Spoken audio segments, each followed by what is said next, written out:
మత్తయి సువార్త 21వ అధ్యాయం తీయండి. తరువాత యెరూషలేమునకు సమీపించి ఒలీవ చెట్ల కొండ దగ్గర ఉన్న బెత్ఫగేకు వచ్చినప్పుడు యేసు తన శిష్యులలో ఇద్దరిని చూచి, మీ ఎదుటనున్న గ్రామమునకు వెళ్ళుడి. వెళ్ళగానే కట్టబడి ఉన్న ఒక గాడిదయు దానితోనున్న ఒక గాడిద పిల్లయు మీకు కనబడును. వాటిని విప్పి నా యొద్దకు తోలుకొని రండి. ఎవడైనను మీతో ఏమైనాను అనిన ఎడలా అవి ప్రభువునకు కావలసి ఉన్నవని చెప్పవలెను. వెంటనే అతడు వాటిని తోలి పెట్టునని చెప్పి వారిని పంపెను. ప్రవక్త వలన చెప్పబడినది నెరవేరునట్లు ఇది జరిగేను. ఇదిగో, నీ రాజు సాత్వికుడై గాడిదను భారవాహ పశువు పిల్ల అయిన చిన్న గాడిదను ఎక్కి నీ వద్దకు వచ్చుచున్నాడని సియోను కుమారితో చెప్పుడి అనున్నది. శిష్యులు వెళ్లి యేసు తమకు ఆజ్ఞాపించిన ప్రకారము చేసి ఆ గాడిదను దాని పిల్లను తోలుకొని వచ్చి వాటి మీద తమ బట్టలు వేయగా ఆయన బట్టల మీద కూర్చుండెను. జనసమూహములోను అనేకులు తమ బట్టలు దారి పొడుగునా పరచిరి. కొందరు చెట్ల కొమ్మలు నరికి దారి పొడుగునా పరచిరి. జన సమూహములలో ఆయనకు ముందు వెళ్ళుచుండిన వారు వెనక వెళ్ళుచుండిన వారును, దావీదు కుమారునికి జయము, ప్రభువు పేరట వచ్చువాడు స్తుతింపబడును గాక, సర్వోన్నతమైన స్థలములో జయము అని కేకలు వేయుచుండిరి. ఆయన యెరూషలేములోనికి వచ్చినప్పుడు పట్టణమంతయు ఈయన ఎవరో అని కలవరపడెను. జనసమూహము ఈయన గలిలయలోని నజరేతు వాడకు ప్రవక్త అయిన యేసు అని చెప్పిరి. యేసు దేవాలయంలో ప్రవేశించి క్రయ విక్రయములు చేయువారినందరినీ వెళ్ళగొట్టి రూకలు మార్చువారి బల్లలను గువ్వలమ్ము వారి పీఠములను పడద్రోసి నా మందిరము ప్రార్థనా మందిరమనబడును అని రాయబడి ఉన్నది. అయితే మీరు దానిని దొంగల గుహగా చేసేడివారనెను. గ్రుడ్డివారును కుంటివారును దేవాలయంలో ఆయన యొద్దకు రాగా ఆయన వారిని స్వస్థపరిచెను. కాగా ప్రధాన యాజకులను శాస్త్రులను ఆయన చేసిన వింతలను, దావీదు కుమారునికి జయము అని దేవాలయములో కేకలు వేయుచున్న చిన్న పిల్లలను చూచి కోపముతో మండిపడి, వీరు చెప్పుచున్నది వినుచున్నావా అని ఆయనను అడిగిరి. అందుకు యేసు, వినుచున్నాను. బాలుర యొక్కయు చంటి పిల్లల యొక్కయు నోట స్తోత్రము సిద్ధింపజేసితివి అను మాట మీరెన్నడూ చదవలేదా అని వారితో చెప్పి వారిని విడిచి పట్టణము నుండి బయలుదేరి బేతనీయకు వెళ్లి అక్కడ బస చేసెను. దేవుడు తన పరిశుద్ధ వాక్యమును దీవించునుగాక. చిన్న ప్రార్థన చేసుకుందాం. పరిశుద్ధుడా, ప్రేమ కలిగిన తండ్రి, దయగలిగిన ప్రభువా, మీకు వేలాది స్తుతులు స్తోత్రాలు చెల్లిస్తున్నాను. మహాగణుడా, మహోన్నతుడా, సర్వశక్తిమంతుడా, సర్వాధికారి, మీకే వందనాలు. కొంచెం సేపు వాక్యం ద్వారా మా అందరితోనూ మాట్లాడండి నాయన. నీ మాటలు మేము విని దాని ప్రకారంగా జీవించేటువంటి మనసును మాకు దయచేయి. లైవ్లో చూస్తున్న బిడ్డల పట్ల కూడా నీ కార్యములు జరిగిస్తున్నందుకే స్తోత్రాలు. మీరే మహిమ పొందండి. యేసునామమున అడుగుచున్నాము తండ్రి, ఆమేన్. దేవుని ఘనమైన పరిశుద్ధమైన నామమునకే మహిమ కలుగునుగాక. హల్లెలూయా. కూడి వచ్చిన మీ అందరికీ నా నిండు వందనాలు. ఈరోజు అన్ని వారాల కంటే ఒక ప్రత్యేకమైన వారం. కొన్ని సంఘాల్లో అయితే దీన్ని ఒక ప్రత్యేకంగా జరుపుతూ ఉంటారు. మట్టలు తీసుకొచ్చి వాటికి డెకరేషన్ చేసి, కొంతమంది అయితే ఊరేగింపులు ఎన్ని చేస్తూ ఉంటారు. సరే, మంచిదే. ఆ రోజు యెరూషలేములోనికి వెళ్ళేటప్పుడు ఆయనకు ఆహ్వానించి మట్టలు, బట్టలు అన్నీ ఆయన కొరకు సిద్ధం చేసినటువంటి ప్రజలను మనం చూస్తూ ఉన్నాం. ఈ ప్రత్యేకమైనటువంటి మట్టల ఆదివార సందేశం ఈరోజు ఆయన ప్రయాణాలు చాలా చేశాడు. తాను జీవించిన 33.5 సంవత్సరాల్లో చాలా చోట్లకి, కొండ ప్రాంతాల్లో, గ్రామాల్లో ప్రయాణం చేశాడు. ఎంతో మందిని రక్షించాడు, ఎంతో మందిని స్వస్థపరిచాడు, ఎంతో మందిని గుడ్డివారిని, కుంటివారిని, ఓచ చేయగలిగిన వారిని, కుష్ఠరోగులను నయం చేస్తూ ఆయన జీవించిన 33.5 సంవత్సరాల్లో 3.5 సంవత్సరాలు అద్భుతమైనటువంటి పరిచర్య చేసి అనేకులకు తానే దేవుడు కుమారుడని, దేవుడిని నిరూపించుకున్నటువంటి యేసయ్యగా మనం చూస్తూ ఉన్నాం. ఇక్కడ మనం చదువుకున్న భాగంలో యెరికో పట్టణం నుండి యెరూషలేము వెళ్ళేటప్పుడు యెరూషలేమునకు ముందు 2 గ్రామాలు ఉంటాయి, జంట గ్రామాలు. బేతనియ, పక్కనే బెత్లెహేం. ఈ 2 అక్కడ ఉంటాయి. ప్రియమైన దేవుని బిడ్డలారా, ఇక్కడ బెత్పెద అనే ఊరికి వచ్చినప్పుడు శిష్యుల్లో 2 పిలిచి ఏం చేశాడంటే, మీరు వెళ్ళి ఎదుట ఉన్న గ్రామంలోకి వెళ్ళి అక్కడ కట్టబడి ఉన్న గాడిదలు 2 ఉంటాయి, తల్లి గాడిద, పిల్ల గాడిద. ఇప్పుడు తల్లులు పిల్లలు వచ్చారుగా, తల్లి గాడిద, పిల్ల గాడిద. గాడిద అంటే ఎంత కోపం వస్తుందో కదా. యేసయ్య గుర్రాన్ని ఎన్నుకోలా, లేకపోతే గేదెలను ఎన్నుకోలా. దేన్ని ఎన్నుకున్నాడు? జంతువుల్లో గాడిద. మనం ఎవరైనా అల్లరి చేస్తే, ఒరే గాడిద, అడ్డగాడిద, నిలువు గాడిద అని నన్ను తిట్టేది. నేను కూడా అప్పుడప్పుడు గాడిద అని కూడా తిడుతూ ఉంటాను, ఎందుకంటే గాడిదకి పెద్ద వాల్యూ లేదు. అలాగే గాడిద సమాధానానికి చిహ్నం, శాంతికి గుర్తు. అలాగే గుర్రం యుద్ధానికి గుర్తు. ఆ రోజు ప్రేమించి దేవుడు మనల్ని అందరినీ సమాధానపరిచి తన శాంతిని మనకు అనుగ్రహించడానికి గుర్తుగా తన్ను తాను తగ్గించుకొని గాడిదను వాహనాన్ని చేసుకుని వచ్చాడు. మరలా తిరిగి రాబోతున్నాడు. ఈసారి దేని మీద వస్తున్నాడు? గుర్రం మీద వస్తున్నాడు. మన మీద యుద్ధం ప్రకటించడానికి. ఎవరి మీద? ఇంకా రక్షణ పొందకుండా, రక్షణ పొంది కూడా ఇంకా లోకంలోనే బ్రతుకుచు, రక్షణ పొంది కూడా వెనకడుగు వేస్తూ లోకానుసారంగా జీవిస్తున్నటువంటి వారి కోసం ఏమనుందో చూడండి. ప్రకటన గ్రంథం 21:22 వచనం. అన్యాయం చేయువాడు ఇంకను అన్యాయమే చేయనిమ్ము, అపవిత్రుడైన వాడు ఇంకను అపవిత్రుడుగానే ఉండనిమ్ము, నీతిమంతుడు నీతిమంతుడుగానే ఉండనిమ్ము, పరిశుద్ధుడు ఇంకను పరిశుద్ధుడుగానే ఉండనిమ్ము. ఇదిగో త్వరగా వచ్చుచున్నాను, వాని క్రియ చొప్పున ప్రతి వానికి ఇచ్చుటకు నేను సిద్ధపరిచిన జీతము నా యొద్ద ఉన్నది. మరలా వచ్చేటప్పుడు ఎలా వస్తాడు?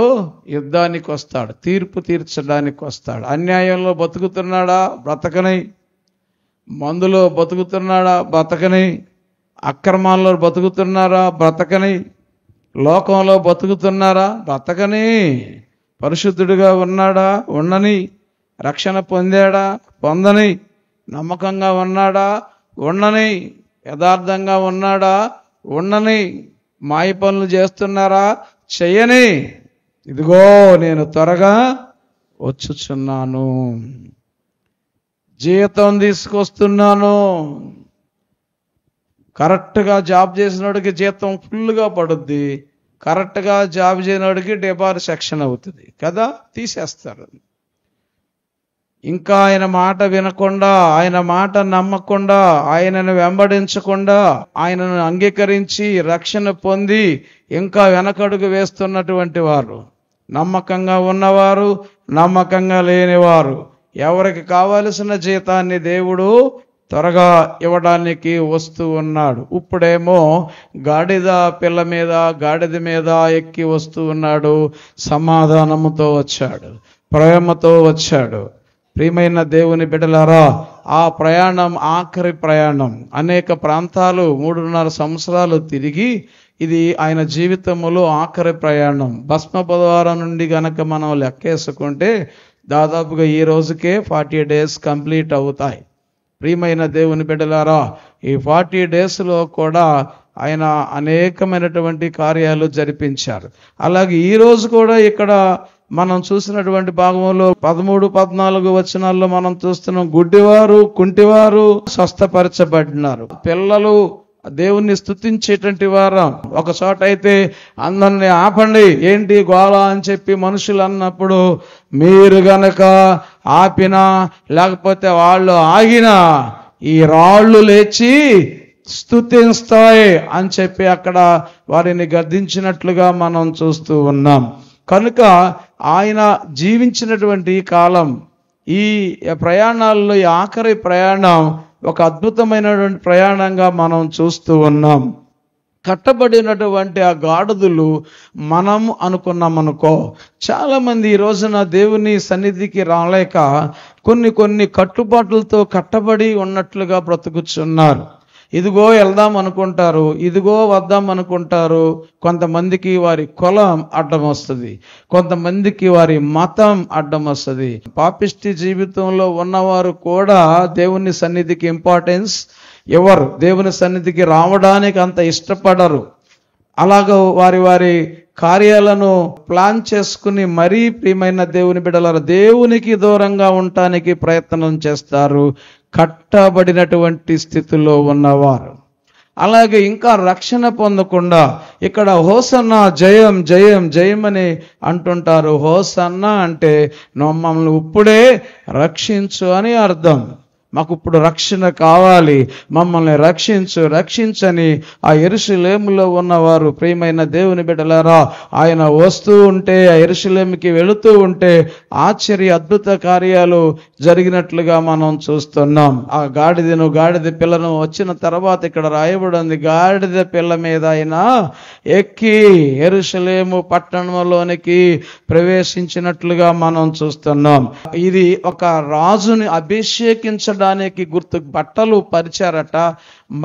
పరిచారట. పాత నిబంధన గ్రంథంలో మనం చూస్తున్నాం. ఎప్పుడు బట్టలు పరుస్తారో 2వ రాజుల గ్రంథం 9వ అధ్యాయం 13వ వచనంలో ఒకసారి మనం చూద్దాం. అంతటా వారు అతి వేగిరముగా తమ వస్త్రములను పట్టుకొని మెట్ల మీద అతని కింద పరచి బాకా ఊదించి యెహూ రాజై ఉన్నాడని చాటించిరి. రాజుకు పట్టాభిషేకం చేస్తున్నట్లుగా మనం చూస్తున్నాం. ఇక్కడ ఈ రాజుకి ఇక్కడ పట్టాభిషేకం చేస్తున్నాడు. మనం ఆరాధిస్తున్న దేవుడు రాజు అయితే మనం ఎవరు? ఆయన బిడ్డలమైన మనం ఎవరు? యువరాజులు, యువరాణిలు. కనుక వచ్చే వారం నుండి ఏం వేసుకురావాలి? రాజుగారి బట్టలు, రాణిగారి బట్టలు వేసుకురావాలి. బట్టల్లో కాదు, ఆయన బుద్ధుల్లో, ఆయనటువంటి చేసిన కార్యాల్లో, ఆయన క్షమించే గుణములో, ఆయన చేసినటువంటి మంచి పనుల్లో ఆ విధంగా మనం పోలి జీవించాలి. అక్కడ ప్రజలందరూ కూడా హోసన్నా హోసన్నా జయం జయం మమ్మల్ని రక్షించనని తన బట్టలు పరిచినట్లుగా మనం చూస్తూ ఉన్నాం. బట్టలు పరిచి దేవుని అభిషేకం చేశారు, హానర్ చేశారు. ప్రియమైన దేవుని బిడ్డలారా, వాళ్ళ హృదయాలను పరిచారు. అక్కడ ఎప్పుడైతే కొన్ని చోట్ల మన విఐపీలు వస్తున్నప్పుడు ఆ కార్పెట్ పరుచుకుంటా పోతా ఉంటారు. మీరు చూసారా లేదో? ఇప్పుడు కూడా కొన్ని సార్లు టీవీలో మనం చూస్తూ ఉంటాం. కలెక్టర్, ముఖ్యమంత్రి, ప్రధానమంత్రి ఆ రేంజ్లో ఉన్న వాళ్ళు వచ్చినప్పుడు వాళ్ళు కారు దిగిన కాడి నుంచి స్టేజ్ దగ్గరికి వెళ్ళే వరకు ఆ కార్పెట్ పరుచుకుంటా పోతారు. హానర్ చేయడం, ఆ అధికారాన్ని గుర్తించడం. ఇక్కడ యేసయ్య రాజుగా గుర్తించబడ్డాడు. ఆయన ప్రయాణములో ఆఖరి జర్నీలో ఒక అద్భుతమైనటువంటి ఒక రాజుగా ఆయన్ని గుర్తించటం జరిగింది. అలాగే చాలా మంది ఆయన అంగీకరించారు.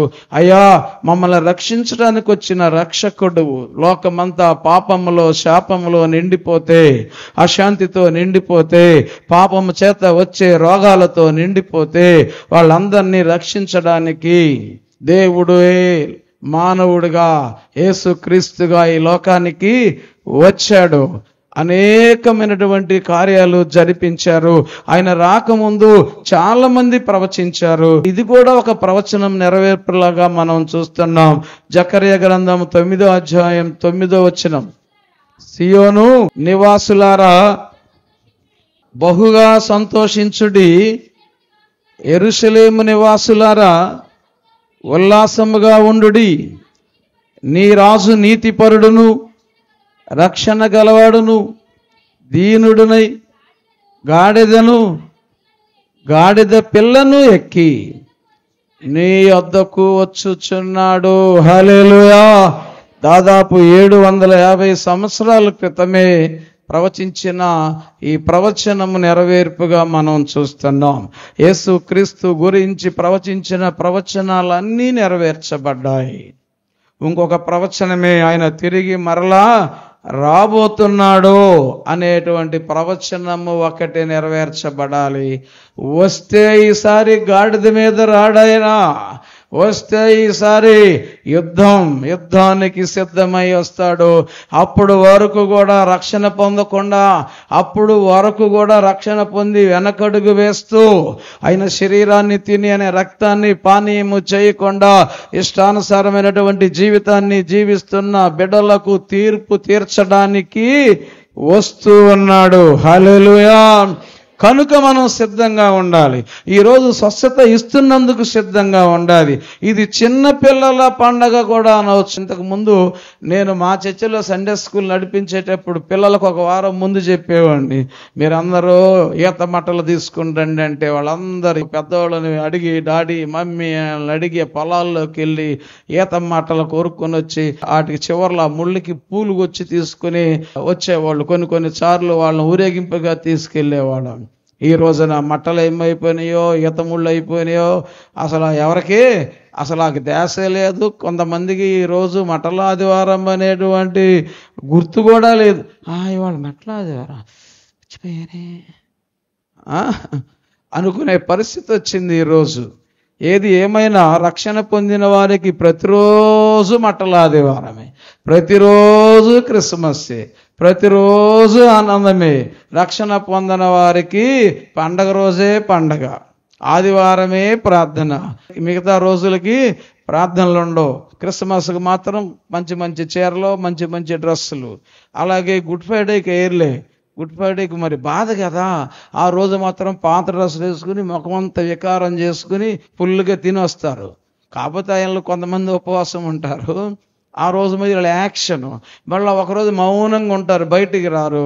ఇక 3వ రోజు ఆదివారం మాత్రం అబ్బా అసలు ఎక్కడ లేని ఒక 4 రోజుల ముందు నుంచి ఉన్నాయి, లేకపోతే క్రిస్మస్ మిగిలిపోయినటువంటి డ్రెస్సులు అన్నీ రెడీ చేసుకుని ఈస్టర్కి తగిలించేసుకుని, కొత్త బట్టలు వద్దు, నేను అన్న కొత్త హృదయం కావాలి, మంచి పద్ధతి కావాలి. దేవుడు ఆశించేది అదే. మన యొద్ద నుండి ఆయన పరమును విడిచి దివికి వచ్చి ఆయనే మనల్ని అందరినీ ప్రేమించి వచ్చాడు. ఆ గాడిద లాంటి మనల్ని ఎన్నుకున్నాడు. ఎవరైనా గాడిద మామూలుగా వెళుతూ ఉంటే బట్టలు ఎవరైనా పరుస్తారా? ఆ గాడిదకి మట్టలు ఎవరైనా పరుస్తారా? ఒకవేళ చేశారండి, ఇడికి ఏమైనా పిచ్చెక్కింది ఏంట్రా, గాడిదకి ఎత్తనాడు. ఇలువ లేని గాడిద. మనం కూడా దేవుణ్ణి నమ్మనప్పుడు, మనలోనికి మన రక్షణ భాగ్యాన్ని పొందనప్పుడు, దేవుడు మనతో లేనప్పుడు, దేవుడు మనకు తోడుగా ఉండకుండా మనం లోకంలో బ్రతికేటప్పుడు విలువ ఉంటుందా? లోకంలో బ్రతికేటప్పుడు సీనుగాడు అంటారు. దేవుణ్ణి నమ్ముకున్న తరువాత, యేసు ప్రభువు జీవితంలోనికి వచ్చిన తరువాత సీనుగారు అంటారు. గారు అనేది వస్తుంది మన జీవితాన్ని బట్టి, మన ప్రవర్తనను బట్టి, మన యొక్క బతుకు మార్పును బట్టి. అదే సమయంలో మారు మనసు పొంది బాప్తిసము పొంది కూడా పాపిష్టి బతుకుతుంటే అదే సమయంలో ప్రజలు ఇంకా హీనంగా చూస్తారు. గాడిద కదా పందిలాగా చూస్తారు. పంది లక్షణాలు కొంతమందికి ఉంటాయి. ఆ పందికి తెల్ల బట్టలేసి బయటికి తీసుకెళ్ళండి, పందిని ఎవరైనా పెంచుకుంటున్నారా? లేదా? లేదు. టీవీలో ఎవరైనా పెంచుకుంటున్నారమ్మా? పందు పెంపకాలు చిన్నప్పుడు టీవీ పెడితే అయ్యే వచ్చాయి. ఈ పందులకి పొట్టు బాగా వేస్తే పందులు బాగా బలుస్తాయి, ఈ పందుల పెంపకం చాలా విలువైనది అని చిన్నప్పుడు టీవీ పెట్టంగానే ఆదివారం సాయంత్రం, ప్రతిరోజు సాయంత్రం పందుల పెంపకం, కుక్కల పెంపకం, కోళ్ళ పెంపకాలు వచ్చాయి. అందులో అయ్యే చూసేవాళ్ళు టీవీలో ఏదో ఒకటి వస్తుంది కదా అని. మిగతా అంతా హిందీయే. ఈ కోళ్ళ పందులు పెంపకం ఒక్కోసారి మిక్స్ అయిపోయి మీరు బాగా పొట్టు తింటే మీరు పందిలాగా బలుస్తారు అనేది. ఆ ఛానల్ మిక్స్ అయిపోయాయి డిష్ సరిగా లేక.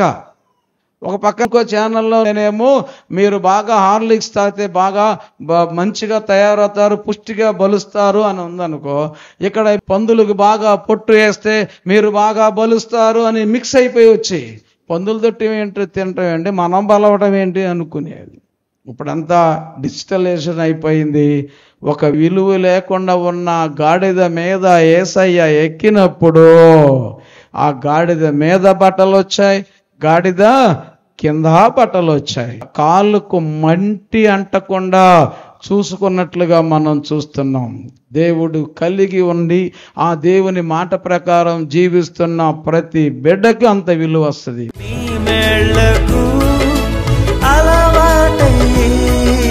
నీ పాదముల్ వదలకుంటిన్, నీ మెళ్ళకు అలవాటయ్యి నీ పాదముల్ వదలకుంటిన్, నీకిష్టమైన దారి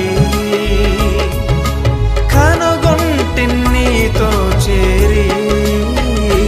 యేసయ్యా యేసయ్యా యేసయ్యా యేసయ్యా యేసయ్యా యేసయ్యా యేసయ్యా యేసయ్యా. మేలు చేయక నీవు ఉండలేవయ్యా, ఆరాధించక నేను ఉండలేనయ్యా. మేలు చేయక నీవు ఉండలేవయ్యా, ఆరాధించక నేను ఉండలేనయ్యా.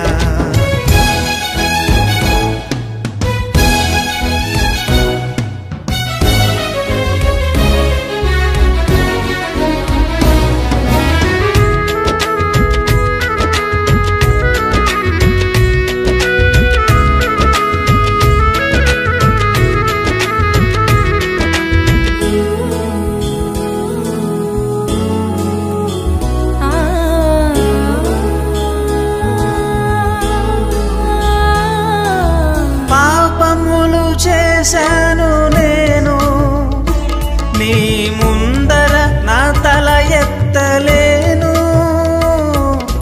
క్షమించగలిగే నీ మనసు ఓదార్చింది నా ఆరాధనలో. పాపములు చేశాను నేను, నీ ముందర నా తల ఎత్తలేను. క్షమించగలిగే నీ మనసు ఓదార్చింది నా ఆరాధనలో. నా హృదయము నీతో అంది, నీకు వేరై మనలేనని. నా హృదయము నీతో అంది, నీకు వేరై మనలేనని. అతిశయించద నిత్యము నిన్నే కలిగున్నందుకు. యేసయ్యా యేసయ్యా యేసయ్యా